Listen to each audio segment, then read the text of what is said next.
and welcome to this another edition of the Dragon Ball podcast, which likes to be up in the clouds and up in terms of our favorability of certain productions from the actual official franchise.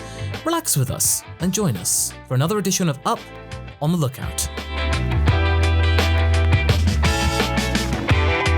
Now, for those of you who don't know, Up on the Lookout is a Dragon Ball podcast with a difference. Here, we like to take a more relaxed and stepped back tone, and not get overly hype about certain things, but we do have our moments on occasion, and this moment in particular is something that you can find that just came out. We literally just finished our review, or my review specifically, but Haverock's just finished his own take on it as well. But Chapter 78 is very much wishful thinking, but in a good way, I would say. So, like I said before, if you're listening on the YouTube channel, do subscribe for more of this, and follow if you're on a podcast platform of choice, yeah. But again, Haverock is here, he's joining me, my trusty sidekick. And I love the smell of gas in the morning. This turned out to be a rather unexpectedly big item in the bagging area. Like, no joke. We'll get onto that in more detail later, but suffice to say, this both surprised me this chapter and yet didn't surprise me. Like, there were things like, oh, okay, these things happen, but there were certain aspects of it were like, oh, okay, that's really cool. I'm pleased. That is a very rare word in the Dragon Ball fan lexicon, being pleased with something. It's like, whenever Perry Platypus makes an unexpected visit to Dr. Doofenshmirtz, and it's unexpected but totally expected at the same time. I think you can probably tell folks that we like this chapter, but this isn't like our hyped up, oh my god, this is really, really great, best thing ever. No, it was a lot more subtle than that, wouldn't you say? To me, it's pretty satisfying in a way that a lot of the plot points that we saw coming came, but not in an like, oh, it's not creative, it's not original. Like the things moved in a satisfying and pretty logical conclusion as far as Dragon Ball logic goes. No, I'd agree. As in, like, you don't think that things went by as you would expect, but the way it went about it was really good. I mean, there are a couple of things that were a little bit weird. Like, for example, when Goku and Vegeta are like, oh, you mean that Planet Cereal has Dragon Balls on it? What? Yeah. Wasn't it obvious? Monaito's here. He's an old Namekian who's a Dragon Clan guy. There was a Namekian society on Planet Cereal. Of course they'd have Dragon Balls.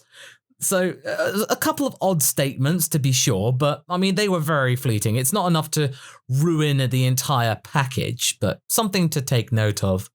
And one thing I definitely took note of was Toyotaro really enjoyed drawing Maki in this chapter, didn't he? She's almost on every single page. The way she's drawn is really peppy, and I just had to note that because of all the stuff we're doing for Revelation F. That's our What If Frieza Turned Good radio play that you can listen to on the channel and on the podcast stream as well. Yeah, so it reminded me a lot of Chile in terms of her, peppiness. I really hope that Maki and Oil will survive this. I was thinking that. I'm like, oh, I hope you two don't die. Just please don't die. You don't need to be collateral damage for your brother. Yeah, for brothers. Yeah, but the thing is, though, is that I feel like Gas is like this unstoppable force, which is just sort of like very indifferent to anything else other than fighting, whereas Elec is pretty much the one that steers the ship being Gas. But I did find it funny, like, Monaito, he knows better than to meddle, and then Gas is just, let's go kill them all. Whoa! I'm like, whoa! Okay. Where does this come from? Yeah, exactly. I was punched by a Goku scar, by a Goku clone with a scar. To the other brothers, Elec's going, now I'm putting all our efforts relying on you, my brother. I know that you can do it. Like being the wise elder brother in all of this when they're around. But I'm pretty sure that when he went to see Torombo, which is exactly what happened, he's probably yeah, sure, just make my brother the strongest in the universe. And this is something that I want to mention, and this is something that is quite important to know. you don't see Elec do the wish. You see him do the wish, but from away, from afar, the sky turns black, gas is suddenly 20 feet tall, and you don't see the actual discussion with Torombo, as in the negotiation, the condition, go, okay, sure, you can be the strongest in the universe, but your lifespan will be drastically made short. And you don't see Elec doing that. So is that condition even more extreme? Does Gas have less to live? Could this be something entirely different, the condition? We don't know. Also, one interesting thing is that, Gas suddenly got taller and he was kind of short. Kind of. And if Heeters have even larger lifespan than Granolah has, it might be that Gas was still a relatively young one, and then he could still grow. Imagine if, Cerellian lifespan is 200 years, right? Yes. And Granolah got that, those 150 years of training. Imagine if, Heeters have 500 lifespan. And he got that condensed into training. That's why he's a beast. Yeah, exactly. So that is very much something to take note of. I mean, we had Granolah suddenly gaining all the hair by turning into Cousin It / Super Saiyan 3, Super Cerulean 3. But it affects things differently. So clearly, he may not have gained age numerically, but his body has physically aged quite a lot. So he's now reached maturity at the very least. But there could easily be something different in relation to how much he's got left to live, because he's not there to witness what this is going to be. So he could easily just say, that's a little excessive, brother. Are you sure? But no, he's been putting all of his trust. They've all put their trust in Elec.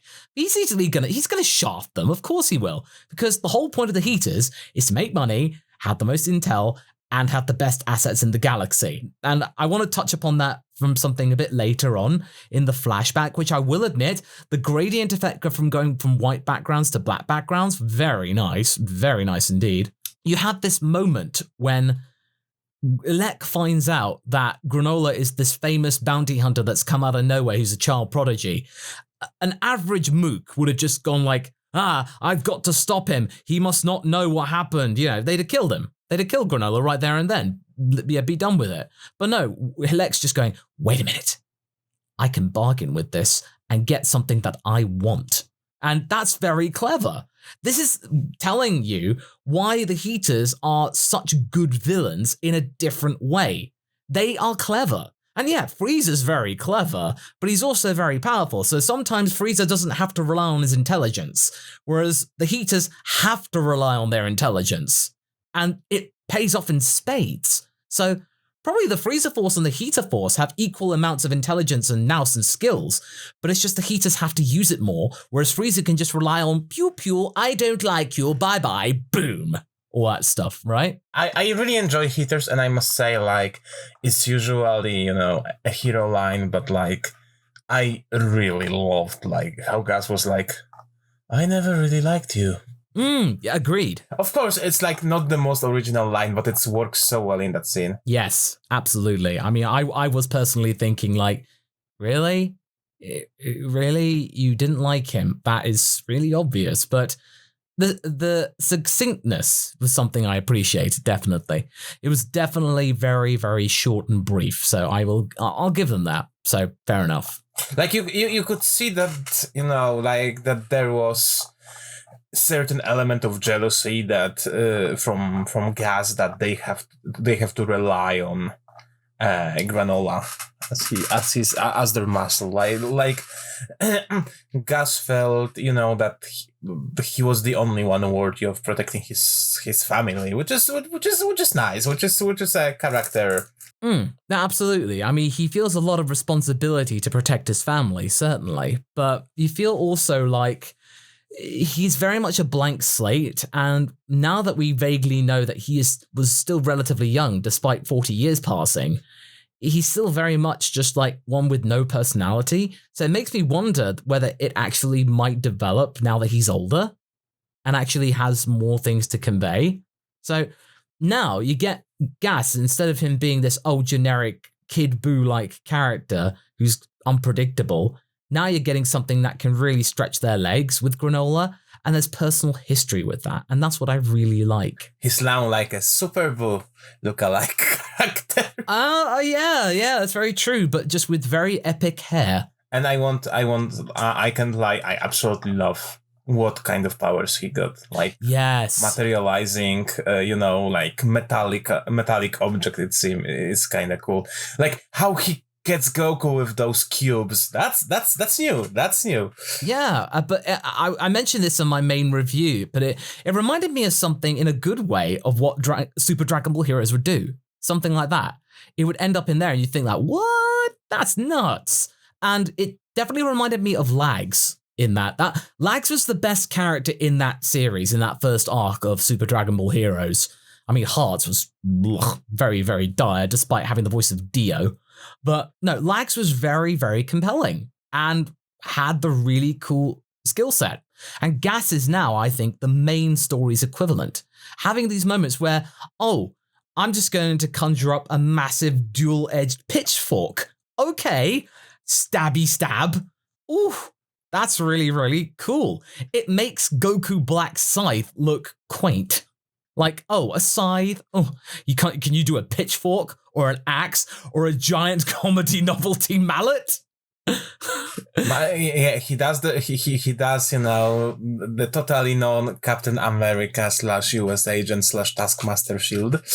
But I wonder if those things he conjures, are they meant to be, kachin? If he's capable of just conjuring up the strongest material in the galaxy or universe just out of thin air, that's crazy. That's really, really bonkers. And yeah, it's just nuts. But I before we continue, I want to actually just mention briefly the whole Torombo thing. I forgot to mention it earlier. But people are like saying, okay, we need to stop this dragon or destroy these Dragon Balls. They're completely and utterly broken. I mean, they're not broken, really. They're not. They come with a very big, strong condition of you pretty much have to give up your life for this. It's almost like Spider-Man One More Day. You have to do a deal with the devil to get this power. Oh no. Don't mention that storyline. Don't mention that storyline. Oh yeah, well no, I'm just talking about. Yeah, of course. Sorry, but I know it may open up old wounds to some. Yeah. But in terms of having to make really big decisions with a very, very formidable power, and you got to deal with the consequences. They're going to deal with the consequences, Granolah and Gas. I'm pretty sure of it. Because otherwise, Torombo couldn't have done the wish. And it seems pretty obvious at the end of all this, Monaito is going to die, and therefore, those balls are going to become inert. So this is probably the last gasp of these Dragon Balls, and we'll probably never see them again in the entire story. Also, their overuse, can have greater consequences. I won't be surprised if after two people use them in quick successions, we still don't know if Gas gets defeated, Elec will be okay, here we go again. I'm getting one more wish for myself, because that could very well happen. Let's call it Dragon Ball Police will come in next arc or something. Oh right, almost in Monty Python. Go right, come and stop there. Now it's getting silly. All right, come on, that's enough of that. I meant, new iteration of Shadow Dragons or Zalama or anything, but I feel, of course, that something like that can happen, and maybe our next saga. But let's talk about the loudest phone that somebody needs to pick up because we freaking called it. It's Vegeta. It's the ending of the chapter. It's Vegeta. Yes, it's Vegeta. It's the Jeets. This is something that we've been talking about for months. Of course this is going to happen. And people hate it. People hate how soft Vegeta's got. Well, quote unquote soft. But we love it, Haverock and I. We adore it. And now it's really paid off in spades. This is the most obvious clue that Vegeta is rooting for Granolah, has got this really interesting, strong guy who's incredibly smart and strong, who could easily fight and use Ultra Ego to potentially beat this guy. Because Vegeta was holding back against Granolah. That's why Ultra Ego didn't work. But this guy who played him, oh yeah, no, Vegeta's not going to hold back against this guy. Ultra Ego would kick Gas's ass. Gas ass. You know what? This one's for you, kid. And he gives him the bean. And finally, thank you, the bean has been mentioned because everyone was saying that this was the Chekhov's gun. As in like, oh, it's never going to be brought up again or it gets forgotten. But no, okay, they address it. Thank you very much. That's why it's important to sometimes just step back when you do monthly chapter reviews because it might come back later. Yeah, and unlike Moro Saga, this might be one of the best senzu in Super.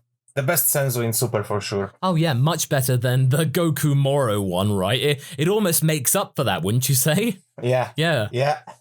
That's a very good sense. Also, we have acknowledgement from Granolah that Vegeta could probably defeat him if he wanted. No, absolutely. I mean, he could have done it. Like, and he said, like, he did admit. And then Vegeta's line, I need to find this line because I don't want to paraphrase this. This was a really epic line. Eating it could have helped you beat me and take the coward's way out. Never. And then, now eat the freaking bean and rejoin the fight. Your revenge must be satisfied. No, feel your anger. Settle this grudge with your own strength. Yes. Oh, that's a pep talk. That is so good. I mean, it must be really impressive. You got the shot of Vegeta, shirtless, looming over you, and he's not about to kill you. He's like, now do this. I'm here for you, buddy. Now you gotta listen to this. And yeah, I mean, now he knows that Granolah used the Dragon Balls, and it's sort of like the prediction I made. I was like, okay, he is initially shocked by this sudden twist, but he's like, okay, you know what? Just roll with it. You gotta work, you got it now. Use it. So he did it. He did exactly what I thought he would, but it was done in a really masterful way and something in keeping with Vegeta. Like, he's not going to be like, you got this, buddy, I'm really proud of you. No, he just roughhouses Granolah and is just like, go and do it, you little ragamuffin, and stuff like that. No, it's good though. It's good though, and it's really noble. And I think this is the moment when Granolah, you know, he's not going to turn on them. He's not going to turn on them, no. This was the ultimate Saiyans can be noble and honorable.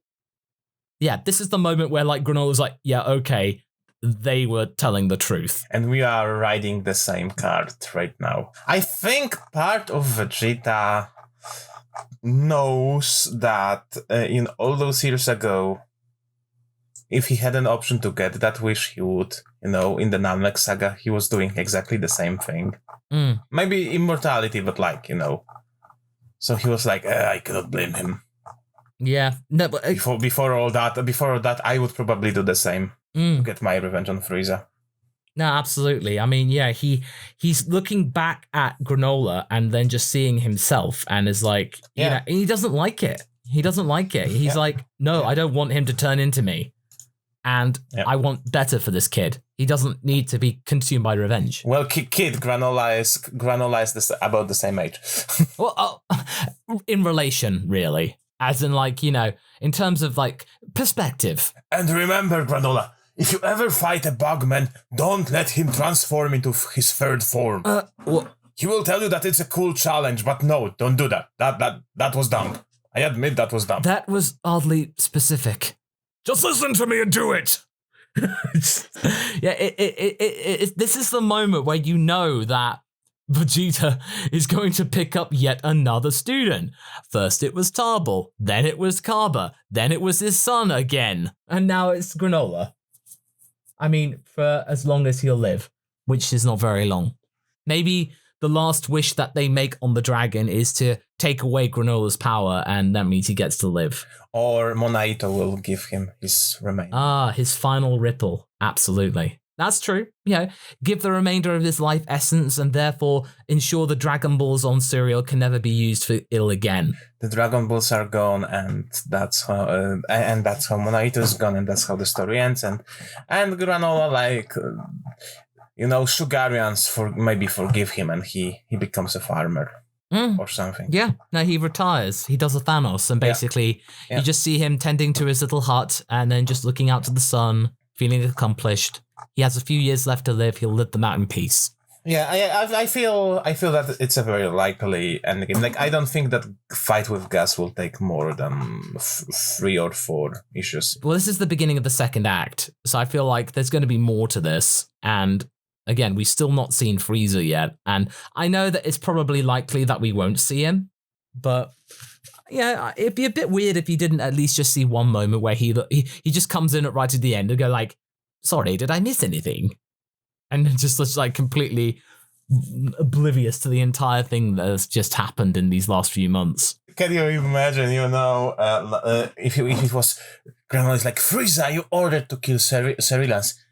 No. Like, I killed many races, but not yours. What do you mean? No, I didn't order that. It was my older brother, Cooler. Bam, bam, bam. Ah, twist, enter Cooler. Then it brings Cooler into the story. Bam, bam, bam. They won't do that, but that would be super funny. That would be hilarious, but I know that would be equally frustrating and it wouldn't make any sense to some people. But hey, of course. Yeah, of course, but no, why not? Okay, it's hilarious. I would find it personally amusing. What I don't find amusing, though, and I find really cool, is that both Goku and Vegeta know that this isn't their battle. They know it, and they are stepping back. And even Goku's doing that. Yeah, he did fight Gas briefly, but that was mainly to give Granolah time to get out of the way. That wasn't him going in, "Oh, I'm gonna fight this guy and take all the glory." No, he wasn't doing that. He was doing there to play his part in the team. Because he's backed off. Goku's not really done much. And yeah, he's injured and stuff like that. And Monaito, it's important to remember, has not healed him up fully. And he can't do that. He can't heal him up fully because it's a little tricky to do. And Monaito can't do that. He's not that strong. And even he wasn't strong enough 40 years ago. So he's definitely not strong now. So it's enough to get Goku back in the fight again somewhat to offer some help. But he ain't going to be using Mastered Ultra Instinct until he can get himself another bean or some other proper healing. But he probably is exhausted his own healing abilities. Because remember, it was shown that Goku can heal himself, but he obviously probably can't heal himself too often. Otherwise, he's probably used up that little plum. Do you think that we haven't seen Bardock beating Gas in a flashback because there is it will return because there is a hint onto how defeat Gas? And they will address it later? Yeah, no, exactly. Because they were about to. That's going to be coming back up later, definitely, because there was that moment, I do agree, that there was a moment where Gas was technically stronger than Bardock, but then Bardock did something, and it probably wasn't the moon, because the moon was destroyed, or whatever the Power Ball was used by the Saiyans. So there has to be an outside reason as to why Bardock won. And I do like that the fact that Bardock didn't win outright, that he had help, or something got in the way and meant that it spelt doom for Gas, really.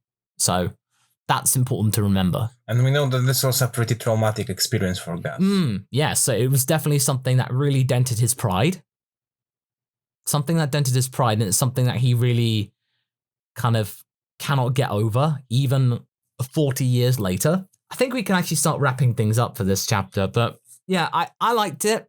I really found it enjoyable, and I'm glad that the overall audience consensus from this, from what I've seen, has been positive.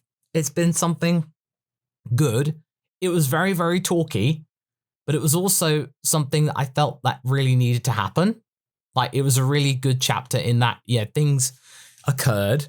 It was somewhat predictable, but in a way it wasn't. I liked that mixture of certainty and surprise. I was pleasantly surprised with this chapter, and I think it was definitely the right way to start this new part of the Granolah the Survivor saga. A lot of talking, a lot of punching, and a lot of beating people with giant mullet. Yeah, yeah, exactly. And a flashback thrown in for good measure.